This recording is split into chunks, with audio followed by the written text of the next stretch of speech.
What's good, y'all? Hope everybody's well.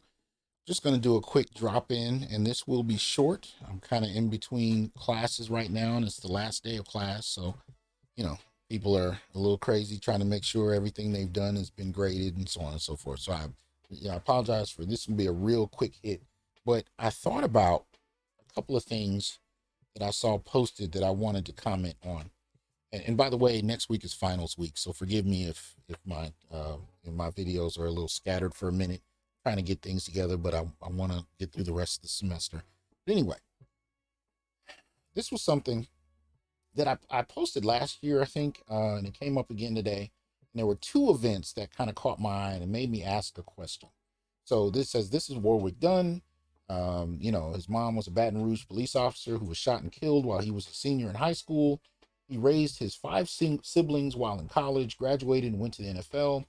He built and paid for over 145 homes for single mothers, sacrificing millions of dollars so they could have better lives.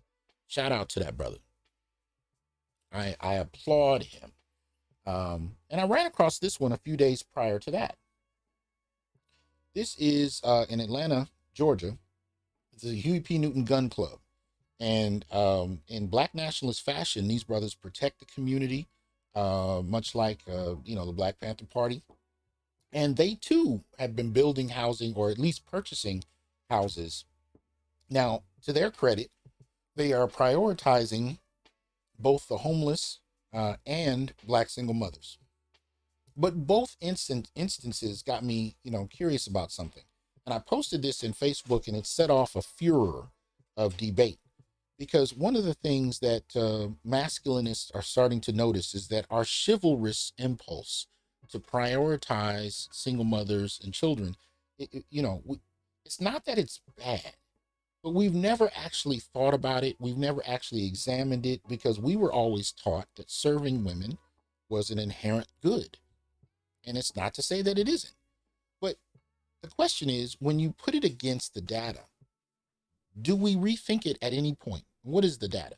Well, if you look at the rates of homelessness, what you find is across race, 70% of the homeless are male.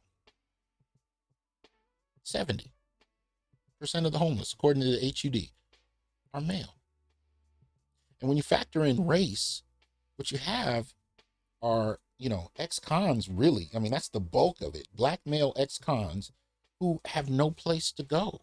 Because even when they have housing vouchers, nobody will rent to them.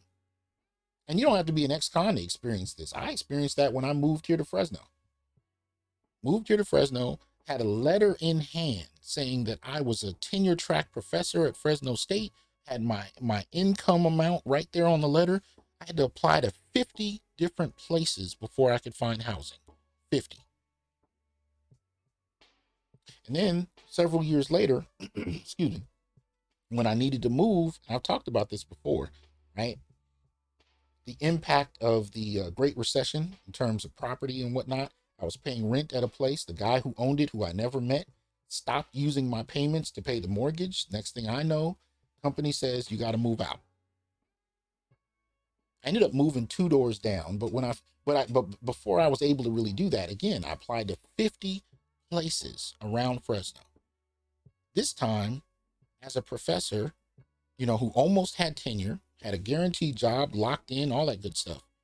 Nobody would hire to me. And it was even harder than the first time, because at least the first time I could walk in with a wife and a child. And that softened my image with people. I literally saw people's facial expressions change when my wife and my then, 2-year-old son could come in the room. Then it was like, oh, okay, maybe he's okay.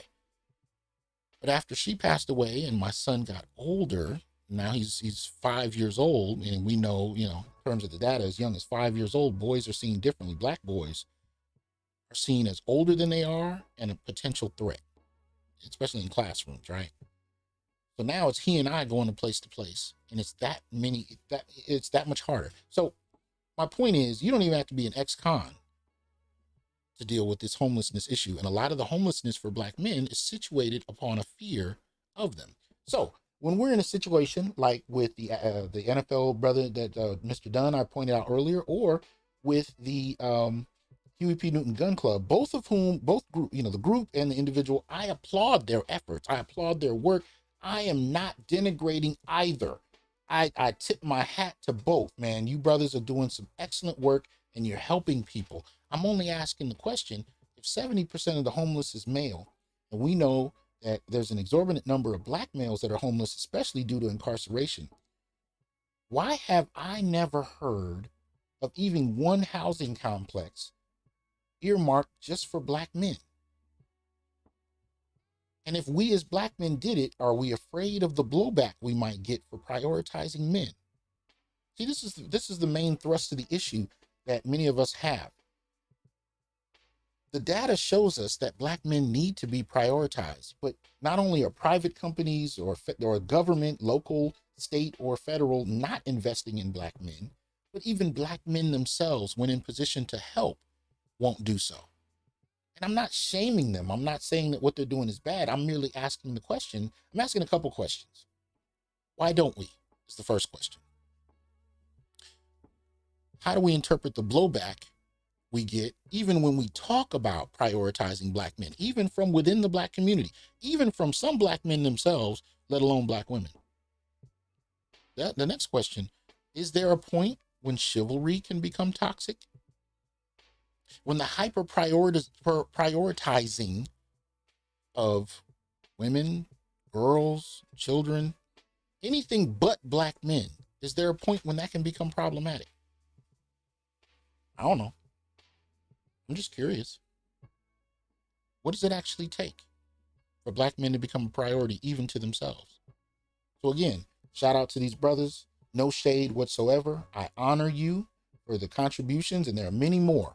I just posed the question. If we're 70% of the homeless, and in certain cities over the years, as far as black male representation, black men would constitute up to 90% of the homeless, of the black homeless in different cities, in major urban cities. And this is, even prior to the recession, let alone the pandemic. We still don't know the numbers during the pandemic, right?